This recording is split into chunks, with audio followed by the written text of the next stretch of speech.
day, I'm Dr. T. Welcome to my office. Today I'd like to talk a little bit about Augmentin. Augmentin is a pharmaceutical used to treat bacterial infections, and it's an interesting case of the arms race between us and the bacteria. So Augmentin is comprised of two major active ingredients. The first is amoxicillin. Amoxicillin is a beta-lactam antibiotic, similar to those of penicillin. So the beta-lactam antibiotics contain a beta-lactam ring, which is a rather complicated functional group, not normally on the list of functional groups that you encounter in the back of a textbook or the like. And this one is going to be an inhibitor for an enzyme. Now, when you're looking at an antibiotic, what you want to do is have a chemical that is incredibly toxic to the thing that's making you sick, the pathogen, but doesn't hurt you at all. So ideally what you're going to want is an irreversible inhibitor to an enzyme that the bacteria has and that you don't. And this is why antibiotics work against bacteria fairly well, but there isn't really a correlating equivalent thing for fungal infections.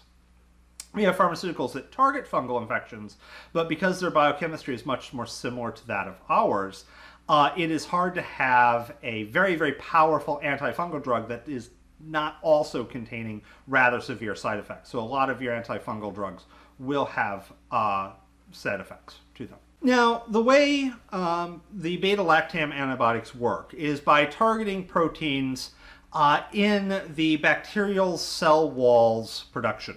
So bacteria have a cell wall. It's made up of peptidoglycans. And, well, we don't have this. So if you target this pathway, the bacteria need it, and we don't even have it, so it's not going to hurt us. Specifically, beta-lactam antibiotics target a protein, DD transpeptidase.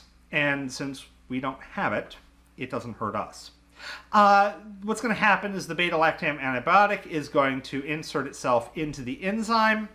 That enzyme is going to try and work with it, but in the process it will become covalently bound to the enzyme, and the enzyme is now broke. Yay, bacteria dead. Unless you're the bacteria, and then when you're like, oh no, bacteria dead, I need my cell wall. So what some bacteria have acquired, and of course bacteria like to share DNA, even across species, completely, totally different bacteria will share DNA in little circular DNA strands called plasmids. Basically the flash drive of the DNA world.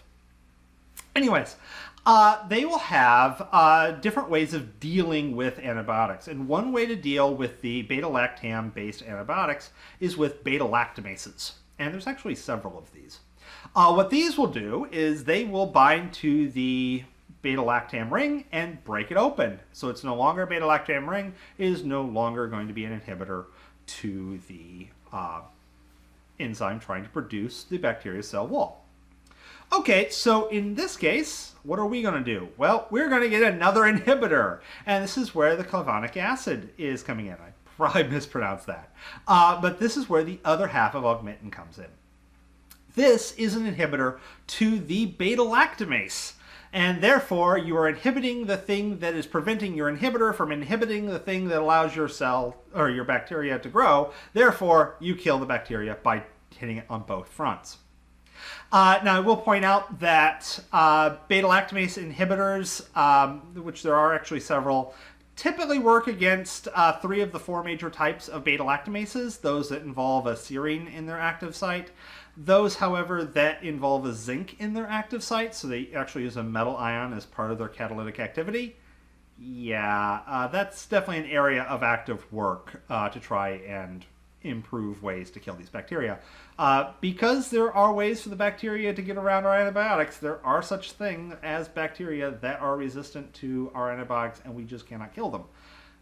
This is definitely a potential threat. We do not want to go back to a pre-antibiotic world because penicillin was really cool, and of course we want to keep our weapons for killing these bacteria as best as possible. So with that said, have a wonderful day, and make sure you take that full script of antibiotics when it's prescribed.